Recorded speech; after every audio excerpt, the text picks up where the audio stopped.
બે દિવસ પૂર્વે વડોદરા શહેરના પાણીગેટ વિસ્તારમાંથી જ્યારે રાત્રિ દરમિયાન શ્રીજીની પ્રતિમા નીકળી રહી હતી, આ દરમિયાન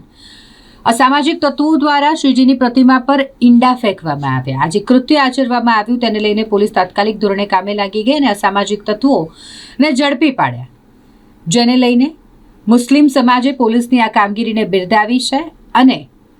આવા અસામાજિક તત્વો સામે પોલીસે કડક વલણ અપનાવી તેમને કડકમાં કડક સજા કરવી જોઈએ તેવી પણ માંગ કરી. આવા એક બે તત્વોને કારણે આખો મુસ્લિમ સમુદાય બદનામ થતો હોય ને ત્યારે મુસ્લિમ સમાજ દ્વારા પોલીસો દ્વારા જે કામગીરી કરવામાં આવી છે તેને બિરદાવવામાં આવી છે અને આ ઘટના જે ઘટી શ્રીજીની પ્રતિમા પર ઈંડા ફેંકવાની તેને સખત શબ્દોમાં વખોડી કાઢી. સાથે જ આ મામલે ઊંડાણપૂર્વક તપાસ પોલીસ કરે અને આવું કૃત્ય આચરવા પાછળ આ અસામાજિક તત્વોને કોણ આગળ કરે છે, કોણ મુસ્લિમ સમાજને બદનામ કરવા માટે આ પ્રકારના કૃત્ય કરાવે છે, તેને માટે પણ પોલીસ તપાસ કરે તેવી માંગ કરી છે. આજરોજ વડોદરા શહેરના પોલીસ કમિશનર સાહેબને આજે અમે અભિનંદન આપવા આવેલા છે કે જે 2 દિવસ અગાઉ ગણેશજીની મૂર્તિ ઉપર જે ઈંડા ફેંકવાની ઘટના બની છે એમાં જોઈન્ટ સીપીસી રીના પાટીલ મેડમે અને સિટી પોલીસ સ્ટેશનના તમામ સ્ટાફે જે ખૂબ જ સારી કામગીરી કરીને આરોપીઓને ખૂબ જ ઓછા સમયમાં પકડી લીધા છે.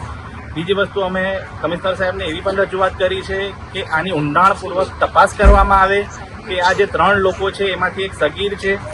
એક મેન્ટલી ડિસ્ચાર્જ ટાઈપ છે અને ત્રીજો એક યુવા વયનો છે. એટલે આ લોકોને કોઈએ ઉકસાવીને શું પૈસાની લાલચ આપી છે કે બીજી વસ્તુની લાલચ આપીને કે આવનારું કોર્પોરેશનના ઇલેક્શનમાં આવા બનાવથી કોઈને ફાયદો થતો હોય કોઈ રાજકીય પાર્ટીને, એવા પ્રયત્ન કરવામાં આવી રહ્યા છે. એની તપાસ ઊંડાણપૂર્વક 100% થવી જોઈએ, કારણ કે આ બનાવના લીધે સમગ્ર મુસ્લિમ સમાજને